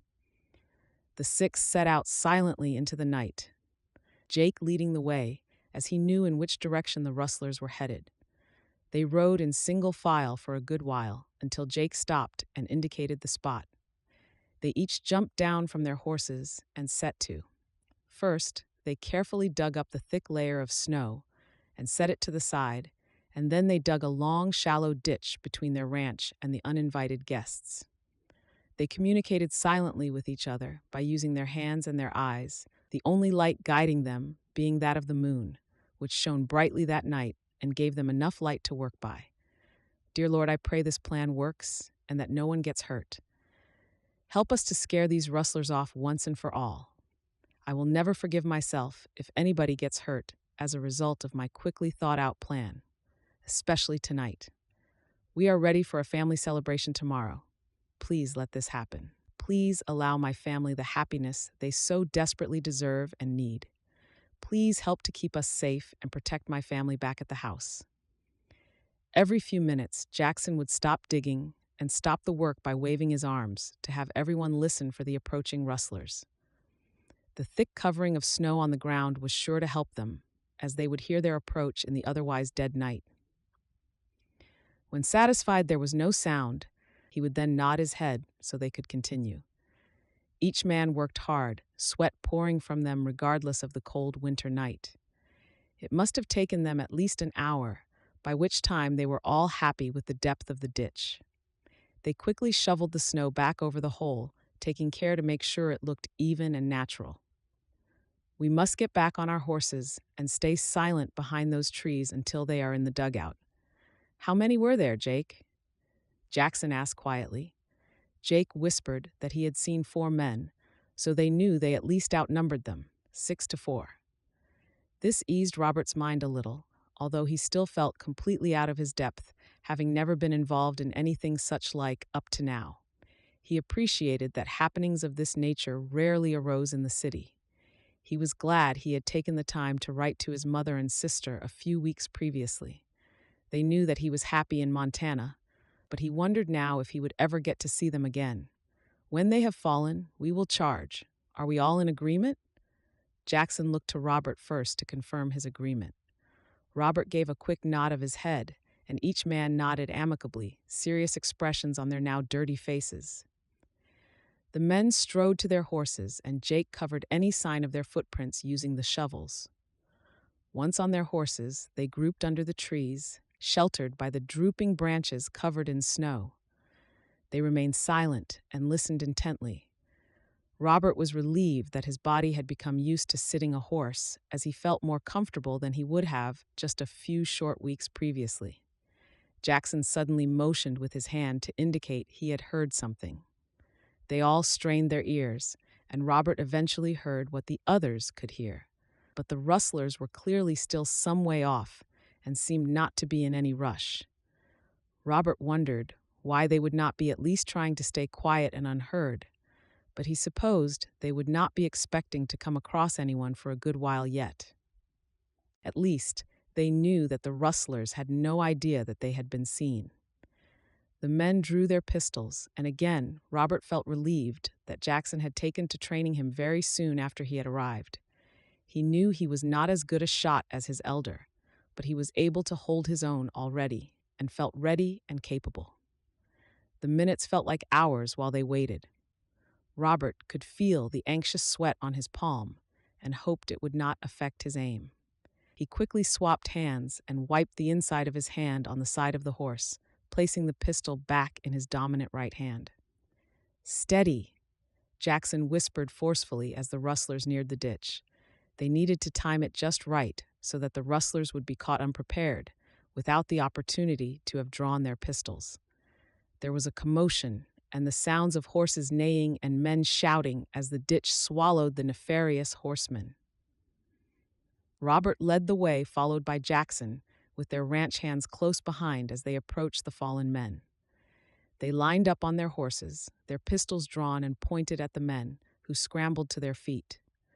"You need to back away and clear off," Jackson stated gruffly as he stared directly at the man Robert guessed to be the one who had killed his friend and boss. Time seemed to slow as they witnessed one man pull his gun and aim it at Jackson. Jake fired quickly and the man fell to his knees, screaming in agony after the bullet had ripped through his shoulder. They had agreed they would not shoot to kill, but to injure, where possible. Gunfire erupted all around them, echoing around the once sleepy mountains, along with the shouts of the men on each side. Robert shot his pistol blindly in the fast-paced moment of it all. He hoped he did not kill any of the men, but if it was to keep his family safe, it would be worth it. It would even be worth him dying, he considered as he fought. Retreat, retreat. He heard the shout amongst the commotion and saw the 4 rustlers begin to draw back.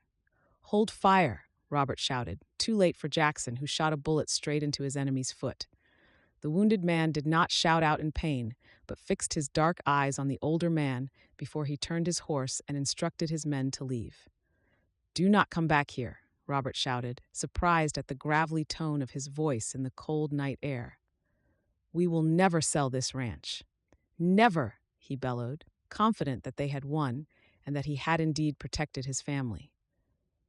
When the rustlers had vanished over the horizon, 3 of the ranchmen stayed on their horses with their pistols in hand, while the other 3 refilled the ditch they had dug. It would not do for any of their cattle to fall prey to the ambush and be injured. Once they were all happy that they had been left alone and the dugout was filled and safe, they warily headed back to the homestead, just as dawn was breaking. Chapter 10. Christmas morning was oddly serene, considering the events of the previous night, which then seemed surreal. Katie placed the hot coffee on the table next to her husband on the porch. She noticed that his clothes were torn and his face was smudged with gunpowder and mud. He stared out at the horizon, in the direction from which she had heard the shouts and gunshots just hours before. Katie had sat awake with Albert and Grace all night, awaiting their safe return. They prayed together, and they talked about what a good man Robert was, and how they would treasure him all the more when he returned. When the sun was rising and the men did at last return, with only one rancher suffering a minor wound, she thought her heart would burst with gratitude to have them all back safely. Ben had slept through all the commotion, which was a relief as Katie hadn't been prepared to tell him that his new daddy might suffer a similar fate to his dead father. She couldn't bear to see his face should that have come to pass. "Robert," she said softly, disturbing him from his deep thoughts as he started a little and turned to face her. Katie looked at the scars etched on his handsome face, not with the pity or disgust to which he was accustomed, but with admiration for a strong and determined man. She raised her hand slowly and touched his face gently, a gesture of love, gratitude, and acceptance. "Thank you for looking after us," she whispered. His worried eyes softened as she reached an arm around his neck and pulled his head closer to hers. She kissed him tenderly on the lips, and they stood with their foreheads touching, both grateful that they had all returned safely. "Mommy, Daddy, where are you?" It's Christmas Day, Ben exclaimed excitedly, the first sign that he had awoken. We are out here, but put your boots on, Robert called out to the young man, who ignored the advice and rushed out barefoot. Robert quickly picked him up and held him in his arms to keep his feet from getting cold on the snowy ground, but also because he needed to hold him close, Katie knew. Why are you dirty? The little boy asked, intrigued at what he might have missed.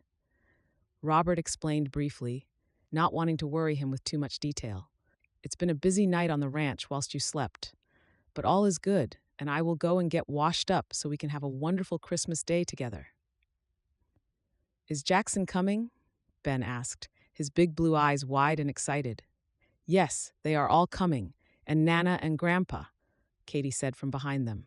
Robert passed their little boy to Katie and said he was going to wash up and dress for the day. Ben cheered with joy at the thought of a full and happy household, and he threw his arms around his mother's neck and squeezed her tight. When Robert returned to the kitchen, refreshed and clean, Katie was at the stove preparing the meal with Grace, who looked exhausted but happy. Albert sat on the floor with Ben, playing with the toy drum that they had given him for Christmas. Sit. I have a coffee ready for you. We are going to need lots of coffee to stay awake today, Katie said to Robert, and they all laughed, having all been awake through the night, apart from Ben. Within a few hours, the house was bustling with the ranch hands and the family celebrating the day with a feast. Katie and Grace had prepared turkey and beef, and this was placed in the center of the large table with mountains of root vegetables and potatoes to be washed down with lashings of gravy. Albert carved the meat, as was customary, and they all helped themselves and enjoyed the festive meal. The adults talked about the events of the evening before when Ben left to go to the bathroom, and then the conversation was again out of bounds. Prosody rates. Laughter echoed around their home with a sense of unity binding all of them together and giving them renewed hope for the future. May I make a toast? Jackson asked politely when there was a brief lull in the conversation. They all looked at him and smiled. Katie could not recall a time when Jackson had asked if he could address the table, so she was intrigued to hear what he had to say. She hoped it would be suitable for young ears, as Ben hung on every word the older man said. To new beginnings on our ranch. To new beginnings, they all repeated, their glasses held in the air as they prepared to take a drink, but Jackson continued. To a future bright with promise, he added, and awaited their repeat of the sentence, which they all quickly indulged him with. And to our budding cowboy from the city, Jackson said, as he held his glass up to Robert, and they all repeated before they clinked their glasses happily and took a drink. They all cooed over the plum pudding and mince pies when Robert and Katie carried them out after their meal. Katie looked around her table as everyone tucked happily into their dessert, while they chatted with ease. She was grateful to every person around this table and hoped and prayed that they would have many more happy Christmases after this one. When their guests had left and returned to their own homes or the bunkhouse, Katie sat on the floor with Robert and their little boy, and she handed her son a gift, as she had the year before. This year, he tore the paper off excitedly and gasped at the colorful wooden spinning top, which he promptly started spinning on the floor. She thought of the contrast between the years and felt immense gratitude that Kendrick's mother and father had convinced her to put an advertisement in the Matrimonial Times. She had been filled with anxiety about it, but everything seemed to have worked out perfectly since Robert replied to her. That evening, when Robert put Ben to bed, Katie felt restless. Are you all right? Robert asked her kindly as she finished tidying the kitchen. Yes, I think so. I just feel a bit odd, Katie said honestly. Perhaps you should go and sit with Kendrick for a while, he suggested thoughtfully, and her heart skipped a beat as she realized this was what she would really like to do. She nodded her head slowly, grateful for his understanding. A short while later, Katie took the short walk to her first husband's grave, and as she had the year before, she knelt in the snow and cleared the layer of snow that had covered his name. As Mrs. Archer, she felt a little disconnected from Kendrick Porter, having had his name for a number of years. Katie knew at that moment that she had fallen for Robert Archer. She thought back to the previous year and how desperate she had felt when she visited Kendrick's grave. She made her silent prayer to him in her head. Dearest Kendrick, there seems to be so much to tell you. I abided by the promise I made to you last Christmas, and I do hope you approve of Robert Hatt, who has turned everything around for us. Our son Ben loves Robert dearly, and they get along famously. In fact, he seems to have won everyone over, even your parents, who have been nothing but supportive. I am very lucky to have them all. The ranch is doing well, and the team saw off the rustlers who attacked us on that awful night. We pray it will be the last we see of them. I am so pleased to let you know that the ranch will be passed on to Ben when he is old enough, and will be in a much steadier position than it has been since you passed. I have a really good feeling this Christmas that everything will finally be all right, Kendrick. We miss you still, of course, and I'm sure we always will, but we know we can go on now with you watching over us. Tea sent. Katie wiped away the tears which had escaped from her eyes. She smiled as she stood up from beside the grave and said her silent goodnight to her late husband. She walked back to the house slowly, hopeful that Robert would not notice that she had been crying. She didn't want to upset him in any way after everything he had done for them. "Are you all right?" he asked as she took the few steps up onto the porch. She nodded absently, but the tears would not stop. Robert quickly stood from the two-seater bench and rushed over to her. He held her in his strong arms and told her that it was all right to still feel sad, but that they were going to be just fine. She knew he was right. When the tears had subsided, Robert led Katie to the bench and they sat down, side by side, his arm still across her shoulder, protectively as he pulled her into him. "I think we should rename the ranch," she said quietly. Robert moved away slightly so he could see her face, and she smiled up at him. "It would be a good way to start our new life together." "I think that would be a wonderful idea. But what would you want to call it?" he asked, his eyes curious, as she explained what she had been thinking. "Well, I think there is just one name that would be simply perfect because so many significant things have happened here," she said shyly before she added, "How about Christmas Ranch?" He nodded eagerly in agreement, and they once again held each other as they looked out into the night sky.